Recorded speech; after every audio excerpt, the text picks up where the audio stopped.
Please welcome Kaitlyn Davies. Hi, everyone. Hello. I'm just going to wait. Oh, there, my slides. Thanks for bearing with me. I'm going to turn off my sound.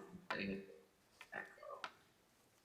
Anyway, hi. Thanks for being here, and I'm sorry I can't be here with you in person. But yeah, my name is Kaitlyn, and like David said, I've been working in the music industry for about 10 years now, kind of across events and labels, and I most recently worked at SoundCloud for 3 years, and I guess maybe around the time that you all became familiar with the phrase maybe like NFT or Bitcoin, like last year there was this sort of big surge in interest in blockchain technology and Web3 technologies for music industry. And having worked for a streaming platform and also for a record label, I was really interested in ways that value could kind of be driven and accumulated in different ways, and how people could organize outside of just the sort of typical hierarchical structure of most music companies.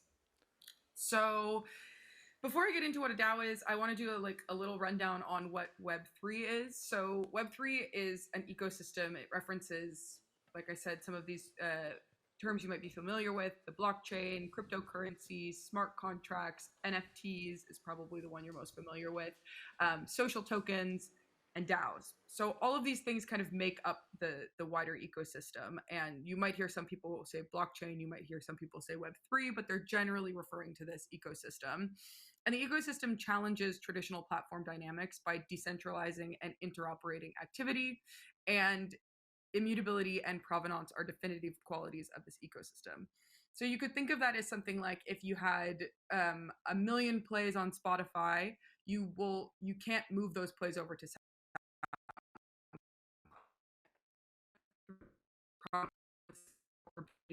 followers and your communities around. And it also if Spotify went down tomorrow, you would lose all that information. If a sort of Web3 enabled streaming service went down, you would still have all of your information and all of your data and followers.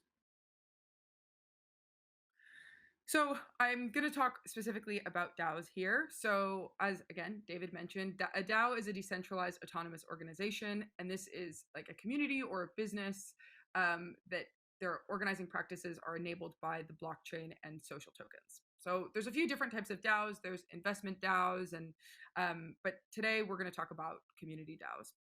So community DAOs are groups of people operating under and towards a collective mission.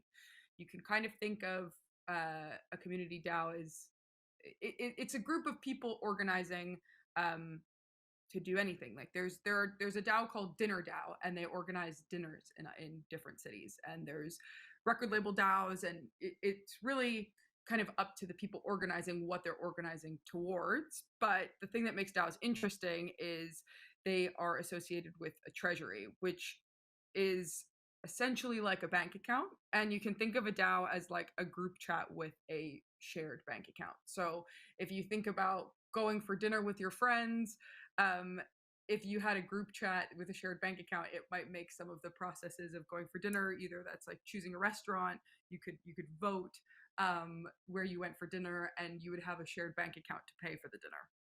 So I think that's probably the easiest way to describe what a DAO is in concept.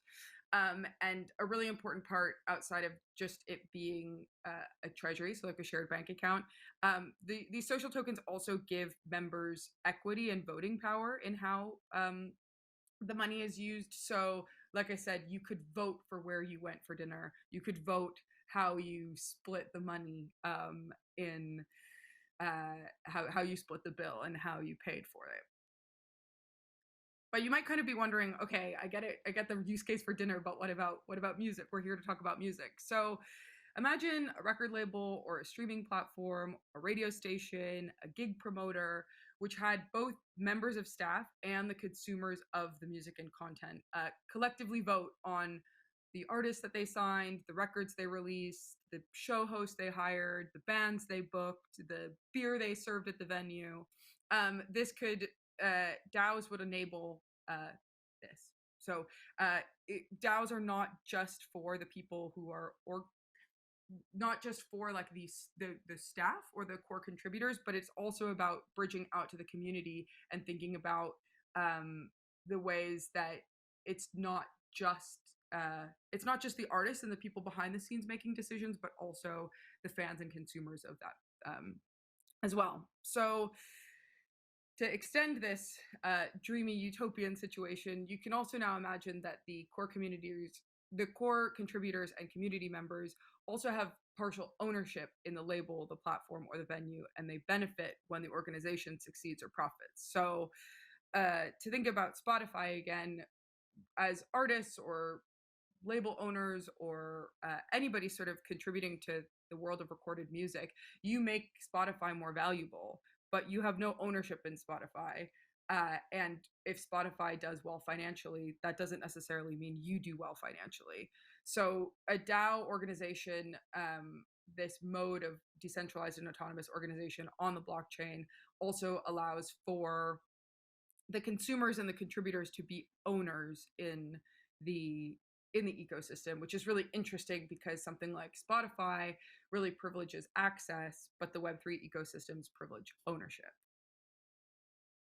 So DAOs also can serve artists. You don't have to think about it as just for a record label or a venue or a radio station, but artist DAOs allow fans and their listeners to actively DAOs allow fans to actively stake interest in artist careers. So you can kind of think about it like a sort of more traditional fan club, but this is on chain. So fans have voting power, and they also, depending on how the artist sets it up, they have a stake in the artist's career. So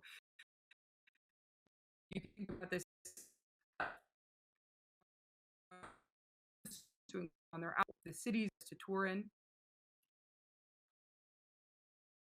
Oh, sorry, I was wondering if my internet connection went down.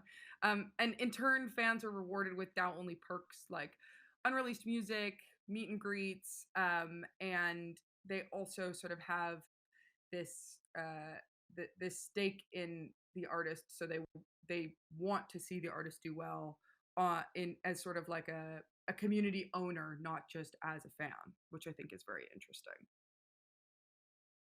So you might think, wow, this sounds amazing. It's like all collectively organized and everybody benefits. Why is not everybody operating in this way?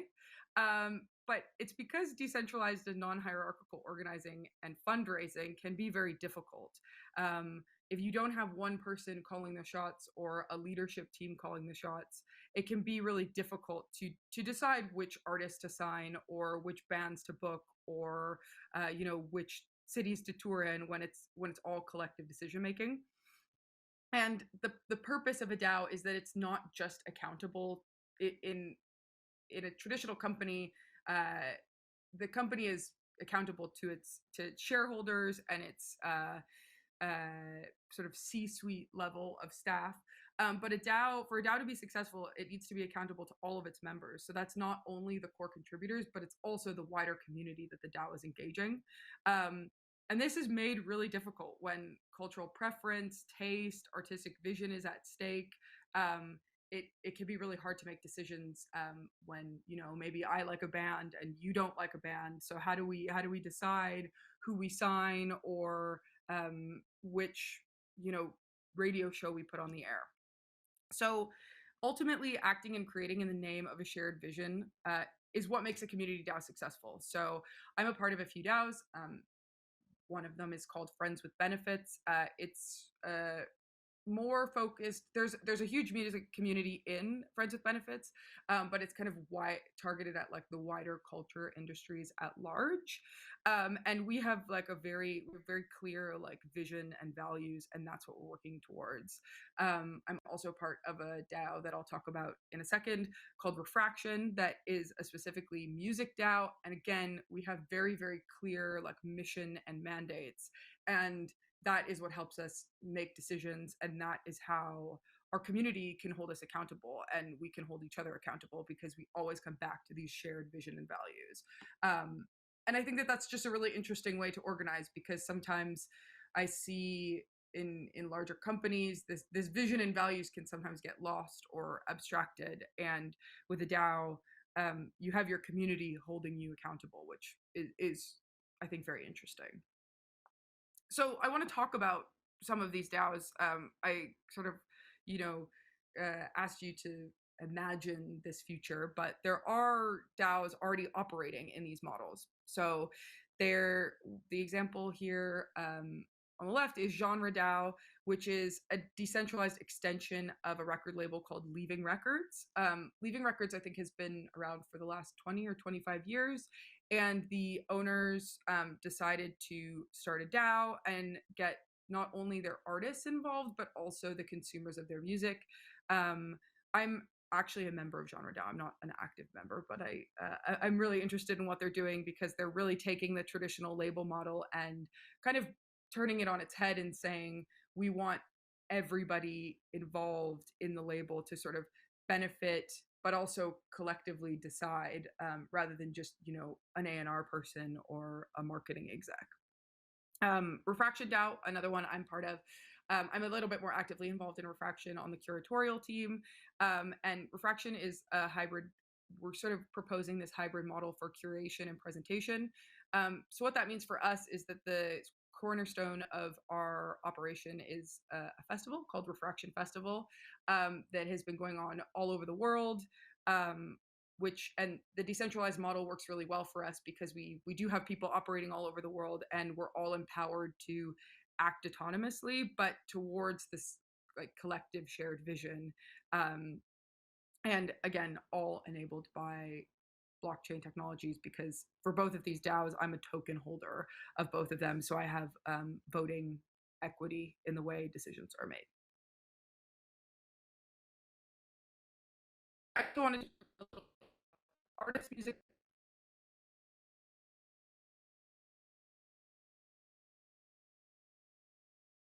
Oh, I'm back. Sorry about the delay. I wanted to talk a little bit about artist music DAOs, because I think there's also some really interesting activity happening there. There's an artist called Holly Herndon, and she has recently released a product called Holly Plus.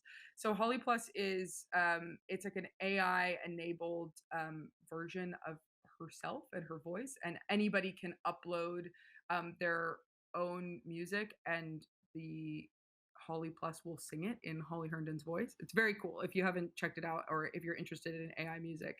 But there's a DAO around Holly Plus that allows the community members to vote on how Holly's likeness is used on the internet, or wider. And I think this idea of collective stewardship in an artist's career, even if that artist is essentially an AI artist, is very interesting.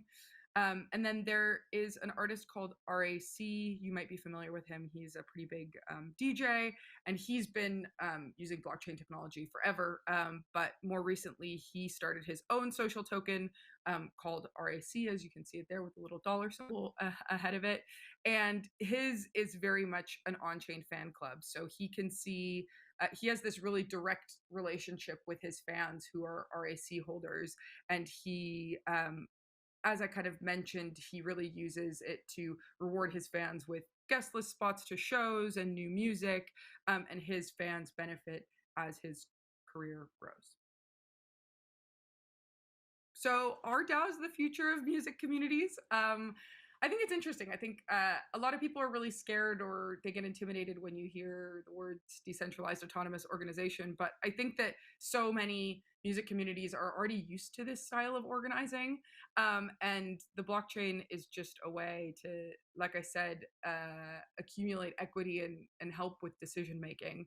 So yes, these infrastructures offer new opportunities and mechanisms for artists and maintainers to sell and distribute music and to connect with their fans. But, we've been distributing music and connecting with fans the whole time. So this is just kind of a new way to approach that relationship.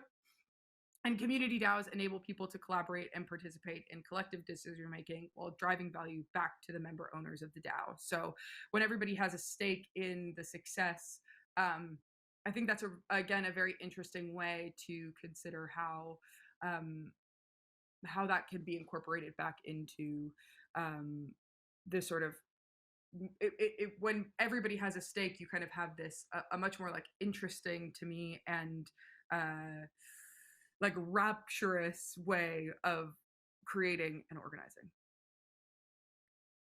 So that's it from me. I hope that the delay wasn't too bad. Was it okay? I think it was okay. If you can hear me all right. Yes, I think it was okay. Yes. We lost you one or a few times, but no worries at all. Many thanks. Round of applause for Kaitlyn.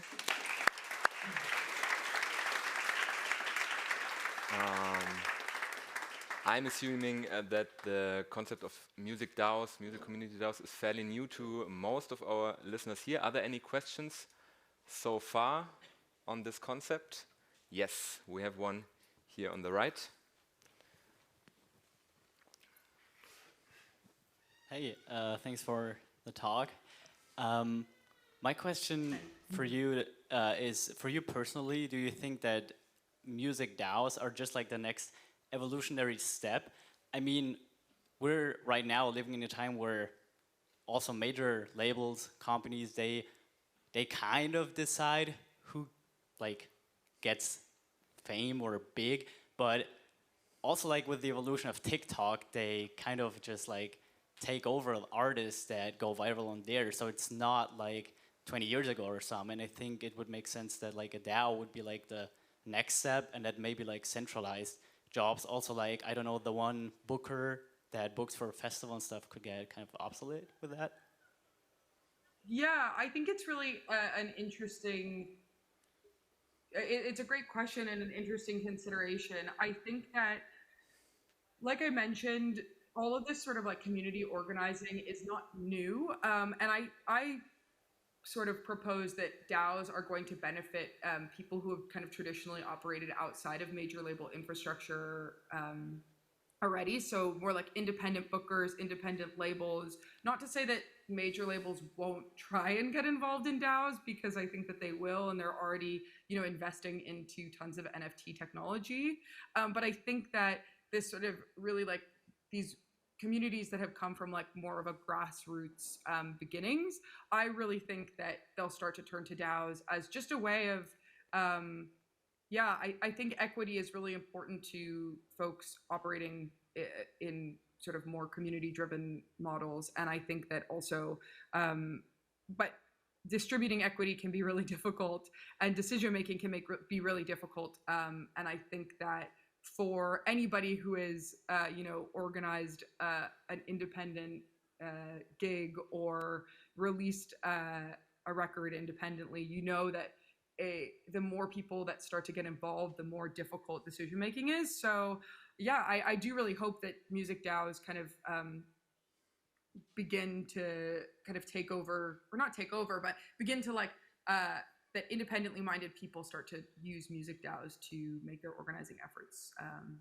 easier or more efficient. Many thanks. We have a question on the left. Sorry for the long way, Benedict. Like right here.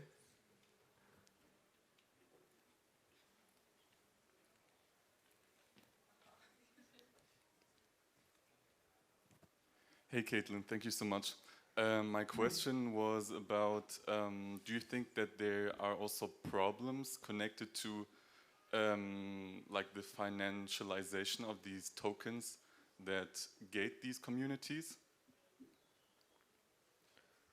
Yeah, another really good question. I mean, I do think that that is a huge critique of the Web3 ecosystem at large, is it is sort of the financialization of everything, which I understand like a lot of artists and organizers are like weary or hesitant. And I do think that sometimes when you put a dollar symbol ahead of everything, that can lead to more complicated situations and not necessarily for the better. But I think what's important to remember is the whole music industry is already financialized in a way that maybe we don't even see.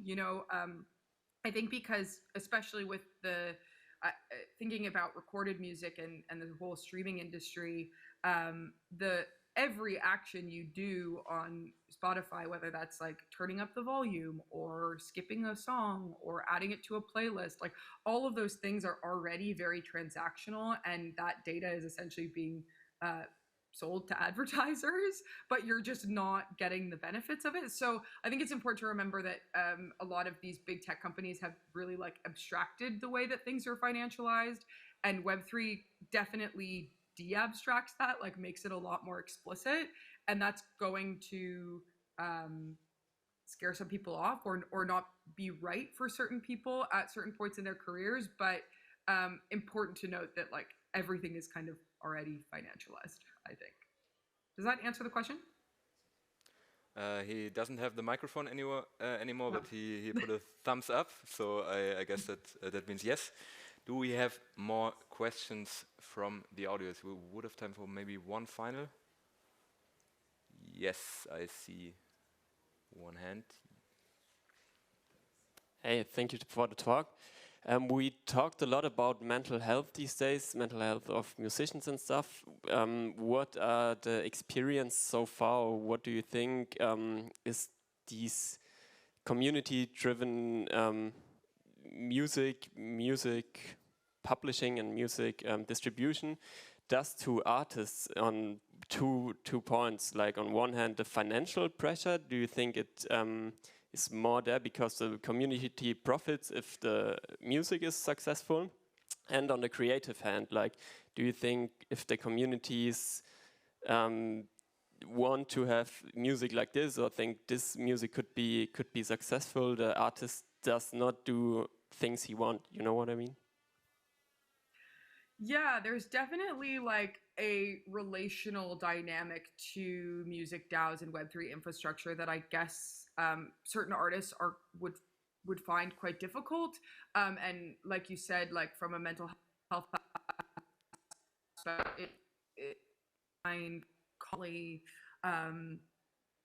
like constantly asking of artists to be participating with their fans, and I get that that's not going to work for everybody. So I think that's also like a good point here, is that like some artists are very, like they have their vision and they still want to build community around themselves, but they don't really want their communities involved in the like artistic side of what they're doing, and I think that that's okay. And I think that actually there is space for music DAOs to still for folks like that to still use music DAOs to their advantage, but it just requires a lot more work with your fans, because and that is inevitably going to be harder on some artists. So I understand why some artists maybe choose to go like the major label route or organize in a more traditional means, because it's just a little bit less taxing.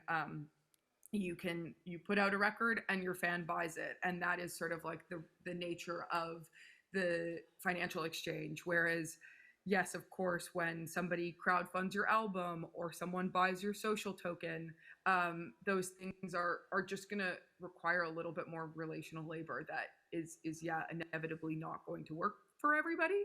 But I think what's interesting about the blockchain versus something like a Kickstarter or a Patreon is that you have this direct connection with your fans, and you can set that out from the very beginning. If that's something that you are not interested in, if you don't want your fans deciding what songs are going to be on your next album, but you do still want to engage them in this sort of like decentralized autonomous way, it's still possible. You just have to be very, very explicit. And again, I think that's what's really interesting to me about Web3 is it makes a lot of the sort of value adding dynamics very explicit, which is a turnoff for some people, but I think is actually quite interesting when you dig into it, and you sort of have you sort of de-abstract and talk to your fans like talk to your fans directly and explicitly. I think that that's actually something that DAOs help enable. Cool, thank you. All right, Kaitlyn, many thanks for your presentation and also for answering these questions. That was very insightful. Yeah, I hope you have a great day in Lisboa, where you're based right now. And Future Music Camp says thank you. And yeah, thank you round so of much. applause for Kaitlyn.